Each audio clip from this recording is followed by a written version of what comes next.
So, first and foremost, I apologise for the audio quality in this video. I'm not at my usual PC, I'm using a laptop out at my parents' place. So I don't have my standard cardioid condenser mic, my AT2020. So I'm using my interview microphone setup, and I'm using that with my laptop and some footage that I'd already got pre-recorded to record this video. But today's video is about how Halo 5 did DLC wrong. I did how Halo 5 did DLC right the other day, talking about how they kept their community together, but I think the general consensus is that the free DLC model, as nice as it is that it keeps the community together, only really contained a lot of content that should really have been in the game from the beginning. Now, a lot of people have talked about this already a million times, but I'm going to throw my 2 cents into the mix. Now, I know there's a lot of content still missing from Halo 5 that a lot of people would like to see. A lot of the fan-favourite game modes from Halo, the Oddball, the King of the Hill, that are missing. I mean, heck, we haven't even got Juggernaut.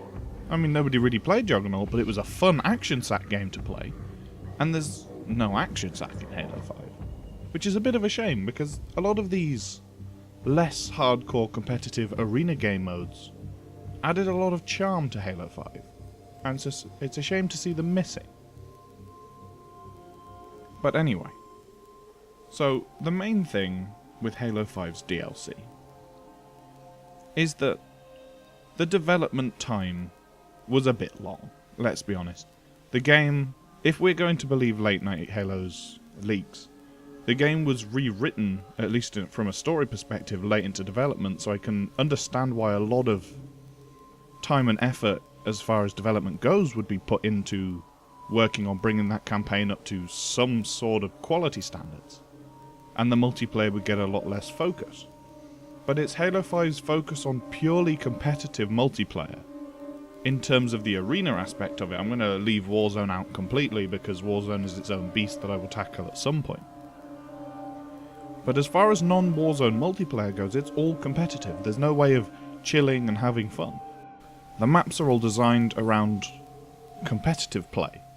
There's not really much focus on sort of aesthetics and things like that when it's all designed to be played in a hardcore arena competitive style, with an added verticality that I'm really not a fan of in the Halo series.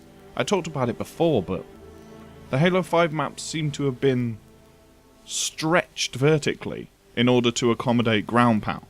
Now, this is speculation here, speculation on my part, there's no evidence or anything to support this, but from what I've seen is they started off with the original Halo mechanics, and then they added in their aiming down sights and things like that, and then they decided to add in ground pound. And at that point, somebody went, oh, ground pound, that's great, let's design all our maps around it.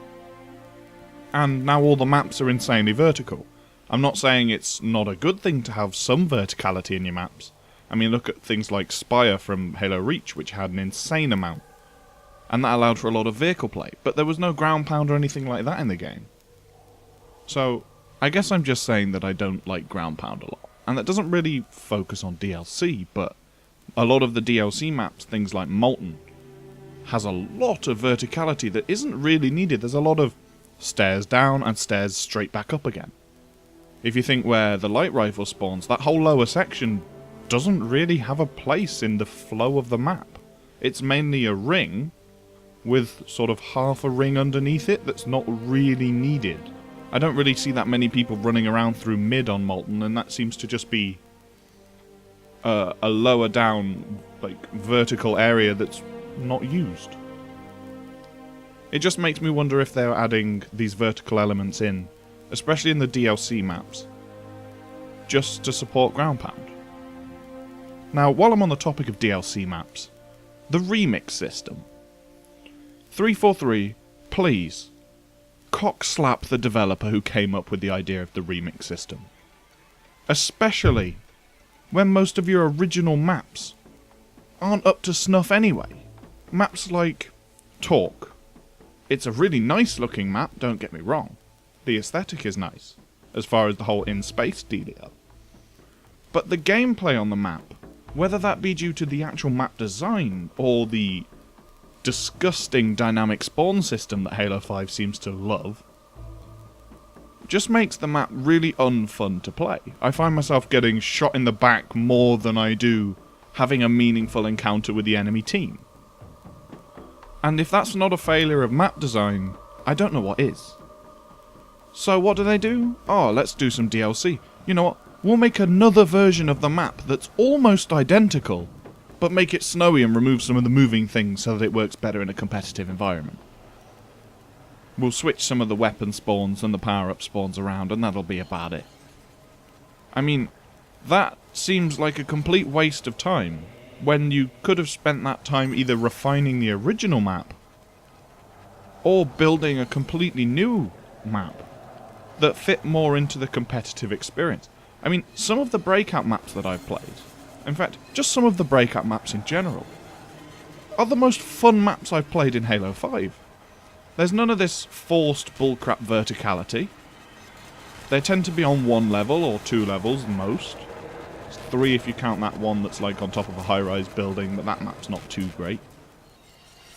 And it's more focused on team v team. There's no spawning behind you. You know where they're going to spawn. They know where you are going to spawn. And you can tactically make a meaningful encounter around that. And that's something I would love to see Halo get into more. But it saddens me to see that Breakout has been left on the back burner, and now they've even taken away the fact that it's a ranked playlist. The Ackman did a fantastic video on Breakout, by the way, if you guys haven't really played it or don't really understand what Breakout is.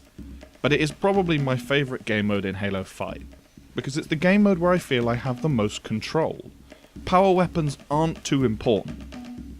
Spawns, you know where they're going to spawn. There's no chance of an enemy spawning behind you and shooting you in the back whilst you're trying to run for the shotgun or whatever. You know where they're going to be, you can tactically plan. You can have one person go camo, one person go shotgun, and expect the enemy team to do about the same. You know what the most... You can learn what the most popular routes are through maps, and it can help you plan accordingly. If you're in a team of 3 or 4 people, Breakout is probably the most fun you will have in Halo 5. If you, like me, come from shooters like Counter-Strike. Breakout has a very Counter-Strikey feel, and maybe that's what I like about it. There's only a few weapons. There's only a few maps. You can learn the maps. They're not too crazy and they're not full of verticality. And it allows for a much more controlled experience, which I'm personally a really big fan of. It takes me back to the classic days of Halo, where the gameplay was rather slow-paced, yes, but it allowed you to plan what you wanted to do, what your team should be doing. If you were playing CTF, you'd call strategies. I don't see any of that happen in Halo 5, even when I'm in groups of people.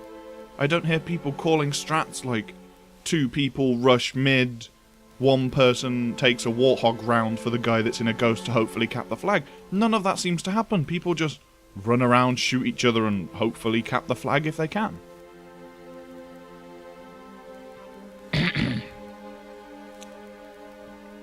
Testing. All in all, I think the map design in Halo 5 is pretty shoddy. This being both the maps that came with the game and the DLC maps. Especially the remix system, but I've already touched on that. But just the DLC maps in general were pretty naff. I haven't found a map in Halo 5 that I truly enjoyed. Tyrant is probably one of my favourites, but even favourite is a very, very loose compliment. Now, I've been talking for about 9 minutes, and I've only actually covered the maps. The map design and some of the mechanics within Halo 5. And there's still a rather pressing issue with the DLC that I haven't covered yet, and that is Rex. Now, I've made a couple of videos already on the Rex system talking about how I thoroughly dislike it. But the thing is, they've added way too much customization. I can understand wanting to give the players choice and being able to look unique, but when there's 224 armor variants, 224 helmet variants, and 60 visor variants, not including emblems, you're making content for the sake of goddamn content at this point. None of it's meaningful. Half of the armor variants and helmet variants look like they were literally made by your interns as a sort of welcome to the company job. You know, not giving them something too important so that they can, you know, put their skills that they've learned from university or whatnot to the test. It doesn't look like something that a full-time developer has put time and effort into. It's just pointless customization that doesn't mean anything to the players. The only thing that really means anything is Achilles. And that's why the people that have Achilles, that's all they wear. If you own Achilles helmet and Achilles armor, chances are you're probably wearing those because those are the only armor variants in the game that mean that you've had to achieve something. And that's a big sore point for Halo 5. A lot of the DLC for the game doesn't actually mean anything. The permanent wrecks are always nice, the extra weapons and things for Warzone are cool, but if you don't play Warzone, then they're completely pointless for you. Who the heck cares that they've added a Brute Plasma Rifle or a Halo 2 Beam Rifle? If you play Arena, you'll seldom see them on any of the map. You might see the Brute Plasma Rifle on a map, but you definitely won't see the Halo 2 Beam Rifle anywhere, not that I know of. And it just sounds to me like they're adding content for the sake of content. Nothing really matters. They could take half of the DLC stuff out, and people would still be happy. If they released the Warzone Firefight update with nothing but Warzone Firefight, it wouldn't have gone down any worse than it did now, with all the extra crap that they've added. Minus Tom French's team. Tom French's team are cool. The Forge in Halo 5, I might make a video on this as well once the PC version comes out. But the Forge in Halo 5 is fantastic. If there's one thing, admittedly, it should have been in the game from launch. But Tom French's team have done such a good job at adding so much to Forge that it's worth it. If we'd had, you know, the standard Halo Forge at launch, people would have been happy. We waited a couple of months and got Forge more akin to a map editor than we did just, you know, placing objects in a scene. And I've got to applaud them for that. They took their time and made something fantastic, and hopefully this will push Forge in the future to be even better. Halo 6's Forge now has to be above and beyond the bar that's been set by Halo 5's Forge. But the same can't be said for all of the content, which is a shame. Warzone Firefight. I've mentioned this before, but Warzone Firefight was put into the game seemingly to make people spend their wrecks, to generate more from the microtransactions. And I know the sole purpose of a business is to make money, but if you're making money at the expense of the customer experience, then you're not going to have customers for very long. The DLC, sure, it may have been free, but there's paid DLC coming, they've already said that. And that may well invalidate the only point I could make in my last video, which was the thing that the DLC did right, in that it didn't split the community. And I will do an update video as and when the non-free DLC comes, as to whether this DLC does split the community.